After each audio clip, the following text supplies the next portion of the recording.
Our next speaker is Ben Friedman. Ben is the son of Tom and Joanne Friedman. In his time at Ankeny Centennial, Ben has served as the president of Ankeny Fellowship of Christian Athletes and as the president of National Honor Society. Ben also participated in basketball, large group and individual event speech, student council, Jaguar Cub mentoring, and his youth group. Ben has won numerous awards over the years, including academic and athletic letters, Spirit of the Jaguar, Honor Roll, and was named a National Merit Scholarship Corporation Commended Student and an NCYL Greater Des Moines Youth Leader of the Year. In his community, Ben is a lector at his church and volunteers his time through the Silver Cord Award. In his free time, Ben enjoys playing guitar, playing video games, and spending time with friends and family.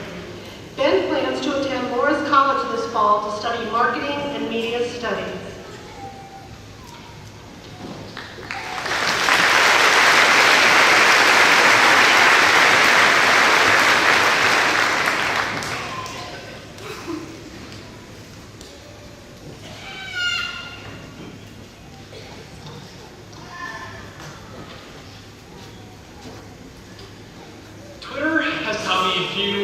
Messages in my life.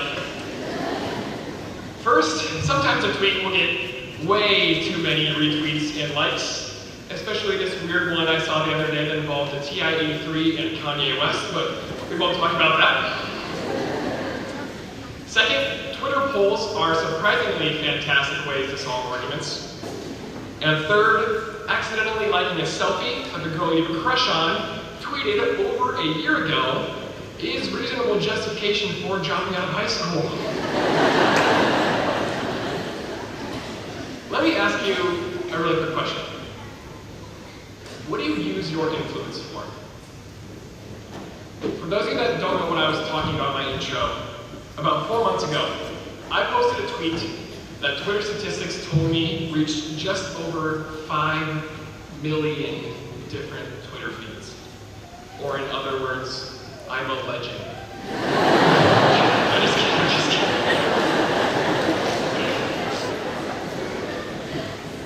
The tweet was about Kanye West.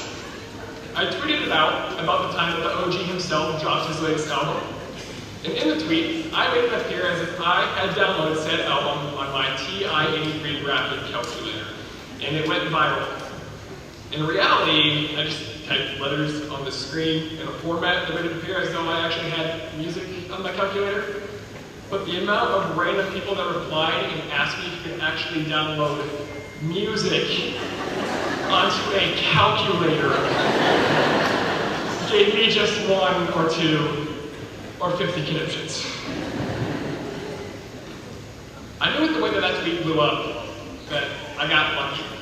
I did. But it illustrated just how I used my influence that I had in that moment.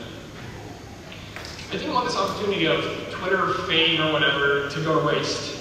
So realizing in that moment that way more people were viewing my profile than they ever normally would, I pinned a specific tweet to the top of my profile so that everyone who was in my page would instantly see it. And that tweet was a link to an article that has maybe been one of the most influential things I've ever read in my entire life. It was an article written by former Iowa State running back Jeff Woody. When Tyler Sash, a former University of Iowa football player, passed away about a year ago, Jeff wrote this article as a tribute to Tyler. But more than just the tribute, Jeff touched on a concept far, far greater, something that absolutely supersedes sports. Jeff wrote how so often we define ourselves by the things we do. I'm Ben Friedman, I'm a basketball player. I'm Ben Friedman, I'm the president of National Honor Society. Or I'm Ben Friedman, and I have really great hair. Which is true, but besides the point. Especially now with the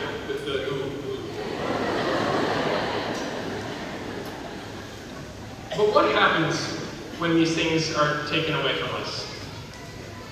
For example, let's say I played polo. And my entire life revolved around the sport.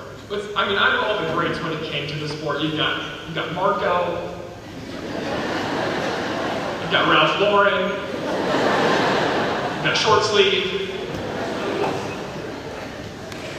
But what happens when I get injured? Or what happens when I simply can't play anymore? If I identified myself as a polo player, my identity is now stripped away, and my life is now in shambles because the one thing that I relied on and based my value on, it's gone. Free yourself from the labels. You aren't a college football player. You aren't a future engineer. You aren't the next up-and-coming pediatrician. Because you are a human being, that's what you are. And no matter what you do, no matter what happens to you, no one can take that away from you. Your worth does not come from anything you do or do not do.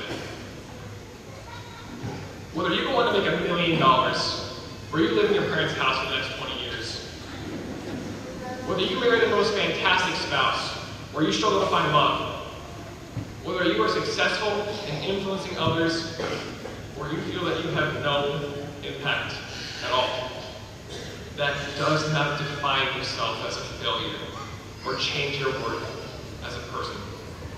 Your worth comes from being.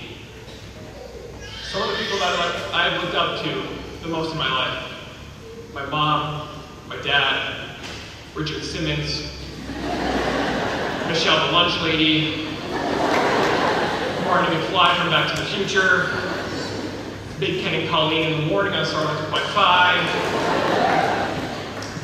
have influenced me and so many others in ways that I could never repay them for. But that doesn't increase their value as human beings. It is fixed and can never change based on what they do or don't do.